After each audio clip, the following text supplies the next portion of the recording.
The lie started with a single phone. Callan somehow spiraled into me standing in his parents' living room, pretending to be the man who healed his heart. If I had known that agreeing to help him fake a relationship would end with me sitting at his family's Thanksgiving table, I would have hung up and thrown my phone across the room. But there I was, with his mother's eyes glistening with tears, telling me I was the best thing that ever happened to her son. Adrien Blake was the kind of guy everyone noticed when he walked into a room. The kind of guy whose silence spoke louder than anyone else's noise. At school, people whispered about him: the heartbreak, the breakup that supposedly shattered him, the way he stopped dating, stopped smiling, stopped believing in love. And me? I was just the quiet kid who always sat in the back of the class, invisible, unnoticed, until fate or maybe stupidity tangled our lives together. It happened 3 weeks ago.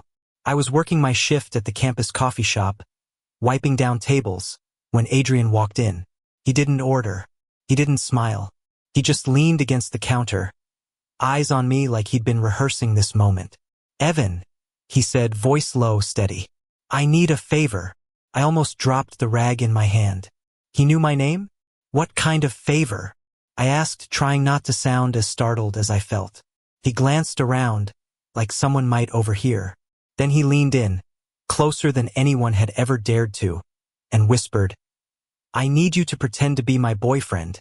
I laughed, actually laughed in his face. "Yeah, right. And I need $1 million. But Adrien didn't laugh. His eyes burned with something desperate, something raw. "I'm serious. My family's on my back. They think I've given up on love. They invited me home for Thanksgiving, and I panicked. I told them I was seeing someone. Now I need someone to play the part. Just for the weekend." I blinked at him. "And you picked me? Out of literally everyone." He hesitated, his jaw tightening. "Because you don't run in my circle. Because you won't use this against me. And," his voice dropped softer, "because you look like someone they could believe in." That was the beginning. Now here we were, 3 weeks later, driving down a long, winding road lined with bare trees and frosted grass. Adrien's hands gripped the wheel of his old black Jeep, knuckles white, as if holding onto the steering wheel was the only thing keeping him grounded. "You still have time to back out," he muttered, eyes fixed on the road. "And leave you to explain to your entire family why your imaginary boyfriend didn't show up?" I said. "Yeah, no thanks. I'm not that cruel." His lips curved, almost a smile, but not quite. "You're braver than I thought. Or dumber," I muttered, staring out the window as we passed a "Welcome to Cedarwood" sign. His hometown, his territory, and soon, his family's home, where I was expected to play the role of the boy who restored his faith in love. No pressure. The house was bigger than I expected. A 2-story colonial with white shutters and a wraparound porch. Golden light spilled from the windows, warm and inviting, as the smell of roasted turkey drifted into the crisp November air. Adrien parked the Jeep, turned off the engine, and sat there in silence. "You ready?" I asked. "No," he admitted, his voice barely a whisper. "But let's go anyway." We walked up the porch steps together, and before he could even knock, the door swung open. His mother, a petite woman with streaks of gray in her chestnut hair, pulled him into a hug so fierce it almost knocked the breath out of him. "Adrien," she exclaimed. "Oh, my baby, you're home." Then her eyes shifted to me, her smile widened, and before I could react, she hugged me too. "And this must be Evan, the boy who brought my son back to life." I froze, my brain short-circuiting. She believed it. She actually believed it. Adrien's hand brushed mine, subtle, grounding. "Yeah, Mom," he said, his voice surprisingly steady. "This is him."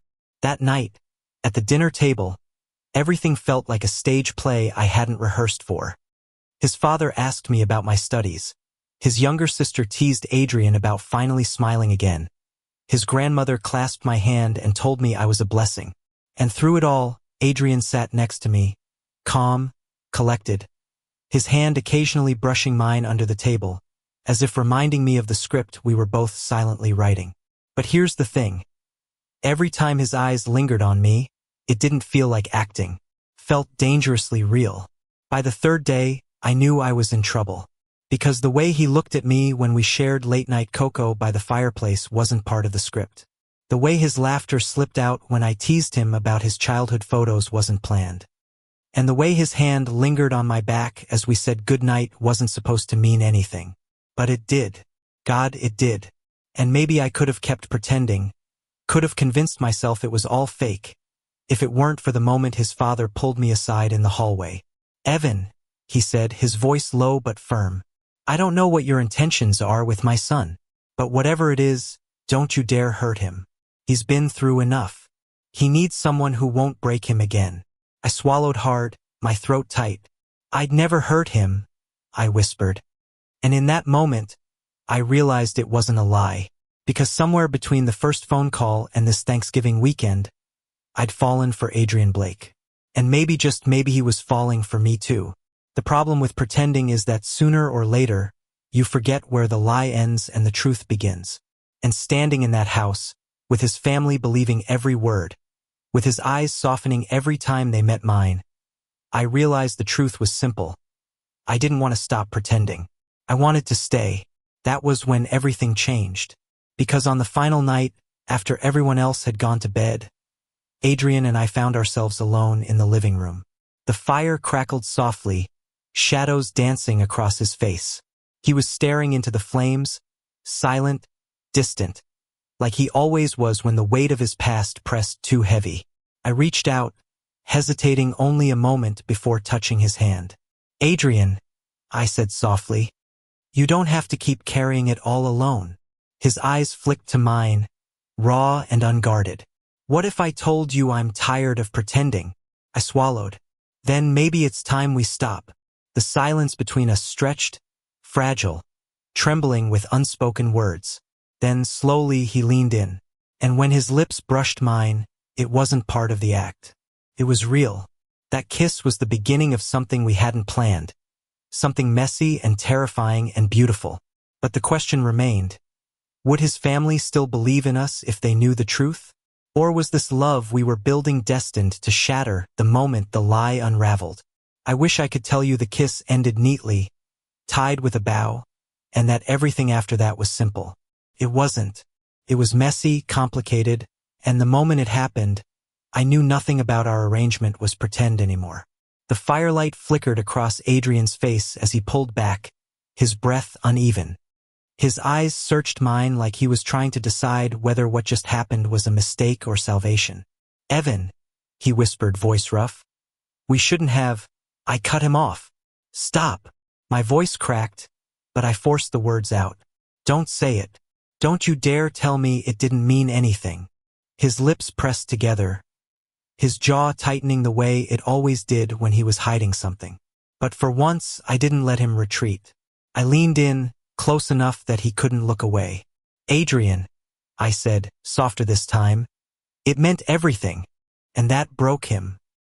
His shoulders slumped, his eyes finally dropping, and he let out a laugh that was half bitter, half broken. "You don't get it. You don't know what you're getting into." You're not broken," I interrupted. "You're human, and I don't care what you've been through. I'm here, with you." For the first time, Adrien didn't argue. He just sat there, staring at me, as if trying to figure out how I could possibly believe in him when he'd stopped believing in himself. The next morning, everything between us shifted. It wasn't obvious, at least not to his family. To them, we were the same fake couple, laughing through breakfast, stealing glances that looked staged but weren't anymore. But underneath the surface, something pulsed alive. Every touch carried a weight. Every look carried a secret. And I thought maybe, just maybe, we could carry it together. But then came the storm. It started when his brother, Daniel, cornered me in the garage later that day. Daniel was older, sharper, the kind of guy who saw straight through people. He leaned against the workbench, arms folded, eyes locked on me. "You and Adrien," he said flatly. "How long have you been together?" I swallowed hard. "A few months." His eyebrow arched. "Funny. Because 3 months ago, Adrien was still ghosting every person who tried to ask him out. And then suddenly you show up, out of nowhere." My throat tightened. Sometimes things just happen. Daniel studied me like a hawk. Then he leaned closer, voice dropping. I don't know what your deal is, but if you're lying, if you're just another person who's going to leave him in pieces, you'd better walk out that door right now before Mom sets another plate for you at dinner. The words cut sharper than I expected. And the worst part? He was right. I was lying. But I couldn't walk away. Because somewhere along the line, I had fallen for Adrien, and leaving now would destroy us both. That night, lying awake in the guest room, I couldn't shake Daniel's warning. I stared at the ceiling, every word echoing in my skull. What if Adrien's family found out the truth? What if this entire thing blew up in our faces? And what if Adrien hated me for letting it get this far? I rolled over, clutching the pillow tighter, and whispered into the darkness. I don't want this to end, but endings have a way of finding you whether you're ready or not. 2 days later, it happened. We were sitting around the living room, playing a board game his family insisted was tradition. Laughter filled the air, and for once, Adrien looked like he belonged in it, like the shadows in his eyes had finally loosened their grip. Then his aunt, a woman with a sharp smile and sharper instincts, leaned forward. So, Evan, she said, how did you two meet again? Adrien's been so secretive about it. The room quieted. All eyes turned to me. I froze. My brain scrambled. We had never agreed on a backstory. I hadn't thought we'd need one. I opened my mouth, ready to improvise, when Adrien's hand slipped over mine. His voice was calm, steady. We met at the coffee shop on campus, he said smoothly. He spilled hot chocolate all over my shirt. Worst first impression ever. But somehow, it stuck. The room erupted in laughter. His aunt shook her head, amused, and the tension dissolved. But I sat there, my heart pounding, because I realized something terrifying. He had told the truth. Not about the hot chocolate, but about us meeting at the coffee shop. The real way. He could have made up anything. But he didn't. And that meant, on some level, maybe he didn't want to keep lying either. Later that night, I found him on the porch, staring out into the cold November sky. Why'd you do that? I asked softly. He didn't turn. Do what? Tell them the truth. His breath clouded in the air. Because maybe I'm tired of making up stories. Maybe I just want something real. My chest tightened. And what if they find out this isn't real? He finally looked at me then, his eyes dark and burning. Isn't it? I couldn't answer. Not because it wasn't real, God. It was more real than anything, but because admitting it out loud felt like stepping off a cliff with no ground beneath me. And yet, standing there with him, I realized I'd already jumped. The weekend was almost over. The night before we were supposed to leave, the family threw a small gathering, neighbors and relatives filling the house with music and chatter. I tried to enjoy it, but the weight of the secret pressed heavier with every passing minute. Adrien stuck close to me, his hand brushing mine in quiet reassurance. But even he seemed distracted, distant. And then disaster struck. I was in the kitchen, grabbing drinks, when Daniel walked in. He closed the door behind him, his eyes locked on me with a look that made my stomach drop. I knew it, he said. I knew something about you didn't add up. What are you talking about? I asked, forcing my voice steady. He pulled out his phone, scrolling, then held it up. My chest tightened as I saw a photo behind the counter at the coffee shop, just 2 months ago. The caption tagged by some friend of mine read, "Single life, single tips." Daniel's voice was sharp. So tell me, how were you dating my brother if you were publicly calling yourself single just weeks ago? My mouth went dry. That's not Daniel, it's not what you think. But he didn't let me finish. He stormed out, phone clutched in his fist. And my world collapsed in slow motion. 10 minutes later, the confrontation happened in the living room. Daniel's voice cut through the chatter. Hey, everyone. You might want to hear this. I froze as heads turned, conversations dying. Adrien, standing near the fireplace, looked up sharply. Daniel held up his phone, the photo glowing on the screen. This guy? This so-called boyfriend? He's been lying. He wasn't with Adrien when he said he was. He's been playing all of us. Gasps echoed. Adrien's mother's face fell, confusion and hurt flashing in her eyes. His father stiffened, his jaw clenched. And Adrien looked at me, not with anger, not with betrayal, but with something worse. Disappointment. My legs felt like lead as I tried to speak. It wasn't supposed to, but the words tangled. The lies, the truth, the feelings I couldn't name. All of it crashed together, choking me. Evan, his mother whispered, her voice trembling. Why? And in that moment, I couldn't take it anymore. I never meant to hurt any of you, I said, my voice breaking. Adrien asked me to pretend. At first, that's all it was. Just pretending. But somewhere along the way, my eyes found his, pleading. I stopped pretending. I swear to God, I did. Silence. Heavy, suffocating silence. Then Adrien's father shook his head. Get out. The words cut like a knife. I turned to Adrien, desperate. Say something, please. But he just stood there, torn between me and them, his fists clenched at his sides. And then, finally, he spoke. Go, he said, his voice low, shaking. Just go. I don't remember leaving.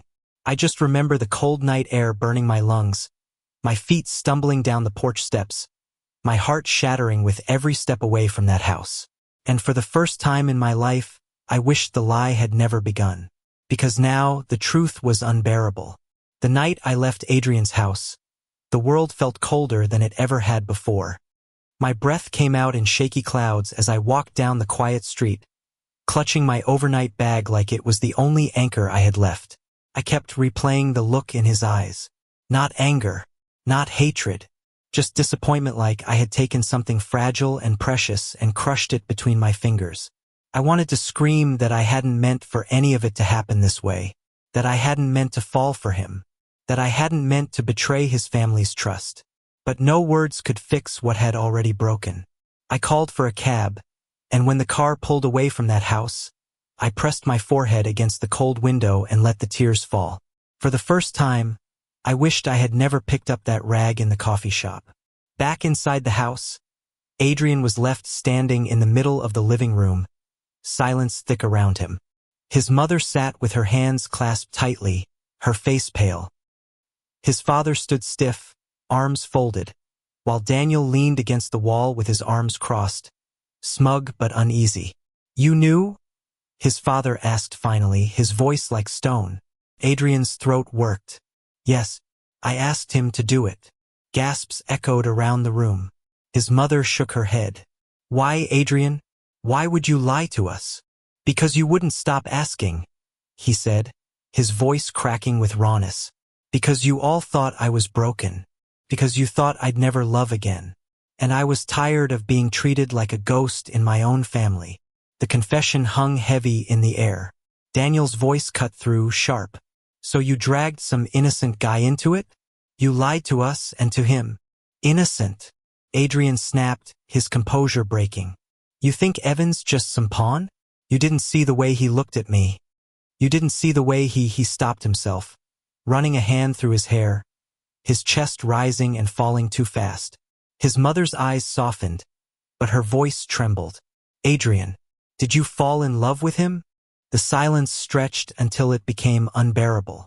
Finally, Adrien whispered, yes. The next few days blurred. I went back to campus, burying myself in work, in silence, in anything that could keep my mind off him. But nothing worked.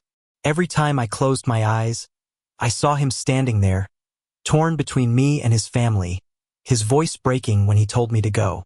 I thought about calling him, texting him, showing up at his door. But what would I say? Sorry I lied, but I really do love you? No, that wasn't enough. Love wasn't enough when trust had already shattered. Meanwhile, Adrien was unraveling. He spent the first night pacing his room, staring at his phone, his thumb hovering over my contact. He wanted to call. He wanted to hear my voice, to tell me he hadn't meant it, that he didn't want me to leave. But every time he thought about it, he saw his father's face, his mother's tears, Daniel's accusation, and he froze. For years, he had been the family disappointment, the one who let heartbreak consume him, the one who shut everyone out. He couldn't bear to let them down again. And yet, every second without me felt like losing air. The breaking point came 3 days later. Adrien was sitting at the kitchen table, staring blankly at a mug of untouched coffee, when his sister, Lily, slid into the seat across from him. She was the youngest, only 17, sharp-eyed and too perceptive for her own good. "You're miserable," she said flatly. He didn't look up. "I'm fine. You're lying. Again." His lips twitched, but he stayed silent. She leaned forward, her voice softening. "You love him, don't you?" His chest tightened. "It doesn't matter. It matters if you're willing to throw it away because you're scared of what Mom and Dad think." Her words hit harder than he wanted to admit. He finally looked at her, his eyes bloodshot. "They'll never forgive me." "Maybe not right away," Lily said. "But they'll forgive you faster than you'll forgive yourself if you let him go." Adrien stared at her, his throat tightening. And for the first time, he realized she was right. By the weekend, I had convinced myself it was over. I sat in the coffee shop where we first met, pretending to study, my notebook blank. Customers came and went, laughter and chatter swirling around me, but I felt like I was trapped underwater, every sound muffled, every movement distant. Then the bell above the door rang. I didn't look up at first, not until I heard his voice. "Evan." My head snapped up. And there he was, Adrien, standing in the doorway, his hair messy, his eyes tired, but his presence pulling the air from my lungs. I froze. "What are you doing here?" He stepped closer, every movement careful, like he was approaching something fragile. "I had to see you." My heart pounded, but I forced my voice steady. "Why?" "To tell me again to go." His jaw clenched. "No. To tell you I was wrong." The words stunned me. He took another step, his voice breaking. "I shouldn't have let you walk out. I shouldn't have chosen silence.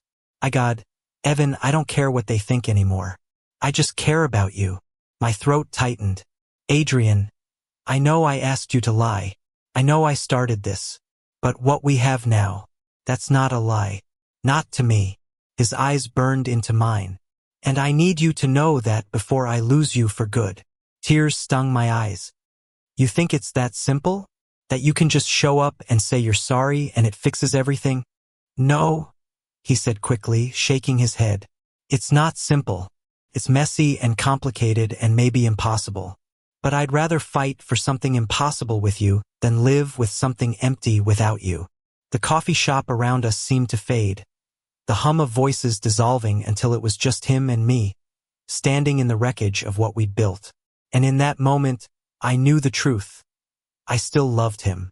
God help me, I did. We talked for hours that day. About the lies, the hurt, the fear. About his family, about mine, about the futures we weren't sure we deserved. And by the time the sun dipped below the horizon, one thing was clear. We weren't done. Not yet. But love doesn't erase consequences. The next step was the hardest. Facing his family again. Adrien insisted on it. "If we're going to do this," he said, his voice steady, "we're doing it honestly. No more lies. Not with them. Not with us." So the following weekend, I found myself standing once again on that familiar porch, my hands trembling as I clutched the strap of my bag. Adrien squeezed my hand. "Ready?" "No," I admitted, my voice barely above a whisper. He smiled faintly. "Me neither." And then he opened the door. The living room felt colder than the November air outside. His parents sat on the couch, Daniel leaning against the fireplace, Lily perched on the armrest. Their eyes all turned to us, guarded, heavy with disappointment. Adrien stepped forward, his voice steady. "I need to say this, and I need you all to hear it." He took a deep breath. "Yes, I lied. I asked Evan to pretend because I was afraid you'd never believe I could move on. And that was wrong. But somewhere along the way, it stopped being pretend. I love him. I love him. And I'm not going to apologize for that." His mother's hand flew to her mouth. His father stiffened. Daniel scoffed. And then Adrien did something I never expected. He reached for my hand, held it tight. "You wanted the truth," he said, his voice breaking. "This is it." The silence stretched, heavy and unbearable. Then, finally, his mother spoke. Adrien. Her voice trembled, tears welling in her eyes. You should have just told us. His father's jaw worked, conflicted. You think love gives you the right to lie to your entire family? No, Adrien said quietly. But it gives me the courage to stand here now and tell you I won't give him up. Not for you. Not for anyone. The words hit me like a tidal wave. Because for the first time, Adrien wasn't just pretending. He was choosing me. The silence between us stretched thin, taut like a string ready to snap. I could hear the sound of my own pulse thundering in my ears, but Nathan stood across from me in the kitchen, arms braced on the counter, head hanging low. His knuckles were white, gripping the edge as though the wood might anchor him to earth. You don't get it, do you? His voice was hoarse, cracked with exhaustion, but laced with something darker fear. You think this is just about us pretending? About us playing this little game for my family's sake? It's not, Eli. It stopped being pretend the second I let myself. He trailed off, shaking his head. Let yourself what? I demanded, though my throat felt raw. When he looked at me, his eyes were glassy, shimmering with unshed tears, and I swear I felt the world tilt. The second I let myself fall for you, the words gutted me. I had been waiting for them, aching for them, yet terrified of hearing them out loud because it meant every wall I had built inside myself would crumble. My hands trembled. Nathan, I can't just what? Feel? He cut in, pushing away from the counter, his voice louder now, sharper. Because I tried not to. I tried so damn hard not to let this happen. You think I wanted to hand over the most fragile part of myself to someone who could break me with a single word? His chest rose and fell like waves crashing against a shore. You think I wanted my family to look at you like you were the answer to all their prayers, that you were the reason I might finally stop being broken, and then have to wonder if you'd even want to stay? His words left me breathless. I pressed my palms against the cool surface of the table just to keep from swaying. Nathan, I'm not going anywhere. He laughed, bitter and hollow. You say that now. Something inside me snapped. Do you think I went through all this? Let your mother fuss over me like I was already her son? Let your nieces braid my hair and ask me when we're getting married? Just for fun? Do you think I smiled through every lie because it was easy? The silence that followed was suffocating. He looked at me like he was seeing me for the first time, like maybe he had underestimated just how far I'd already fallen. 2. Finally, he whispered, Then why are you still here? The words nearly undid me. I crossed the room in 3 strides and grabbed his hands. They were ice-cold, trembling, the hands of someone who had braced himself for abandonment his entire life. Because I'm in love with you, Nathan, I said, my voice breaking. I was in love with you long before your family believed in us, before you let yourself believe in me. And I'm staying. Do you understand? I'm staying. His breath hitched. The tears he had been holding back finally spilled, and before I knew it, his forehead pressed against mine. He clung to me like a man drowning, and I held him like I was the shore. We stayed like that for a long time, words unnecessary. His heartbeat pounded against my chest, sinking with mine, steadying us both. The days after our confession were not without struggle. Nathan's fears didn't vanish overnight, and mine didn't either. We fought, we misunderstood each other, but each time, we came back stronger, as though we were learning to rewrite the language of love together. His family, though, seemed to have known before we did. His mother's knowing smile, his father's quiet approval, his niece's delighted squeals whenever we brushed hands, none of it was lost on me. They hadn't believed in Nathan's ability to love again until they saw him with me. And I hadn't believed I deserved to be loved until Nathan chose me, over and over, even in his weakest moments. The night before we were due to leave his family's house, I found Nathan on the porch, gazing at the stars. The crickets sang in the fields, and the summer air carried the faint scent of honeysuckle. He didn't turn when I joined him, just reached out and twined his fingers with mine. Do you ever think about how all of this started? He asked softly. I chuckled. 2 idiots pretending to be in love just to survive a family weekend? He smiled faintly, eyes still fixed on the constellations. Yeah, and now? He finally looked at me, his gaze tender, vulnerable. Now I can't imagine a life where it isn't real. I leaned in, pressing my lips to his. It was slow, unhurried. The kind of kiss that didn't need fire to bun it, simply warmed every hidden corner of my heart. When we pulled back, I whispered, "Then let's never go back to pretending." Nathan nodded, his thumb brushing my cheek with infinite care. No more pretending, ever. Months later, when we returned for Thanksgiving, the truth was no longer hidden. Nathan didn't let go of my hand once, even when relatives asked questions, even when old friends raised eyebrows. And when his mother pulled me aside after dinner, her eyes shining with quiet pride, she said, "You know, Eli, you've given him something we thought he'd lost forever." "What's that?" I asked, my throat tight. "Hope," she said simply. I swallowed hard, blinking back tears, and nodded, because in truth, Nathan had given me the same. Our love was never about the performance. It wasn't about convincing anyone else. It was about the moments when Nathan's laughter filled the room after years of silence, about the way his hand always found mine in a crowd, about the nights we held each other and whispered fears into the darkness only to wake stronger in the morning. Yes, the world outside still judged. Yes, there were people who would never understand. But inside the cocoon we built, inside the fragile, stubborn truth we forged, there was nothing but love. And love, real love, didn't need anyone's permission to exist. On Christmas Eve, as snow drifted lazily outside his apartment window, Nathan pressed a small box into my hands. My heart stuttered when I opened it to find not a ring, but a simple silver key. "It's not what you think," he said quickly, though his smile was sheepish. "I'm not yet. But I want you to know this is your home too, that you belong here, with me." I looked at the key, then at him, and something inside me melted. "Nathan," I whispered, my voice shaking, "this is more than enough." When he kissed me that night, it was softer than any kiss we had shared before, gentle, reverent, a promise more binding than any vow. So no, it hadn't started with truth. It had started with a lie, with two men pretending to be something they weren't. But in the end, it had become the truest thing I had ever known. Because pretending may have fooled his family.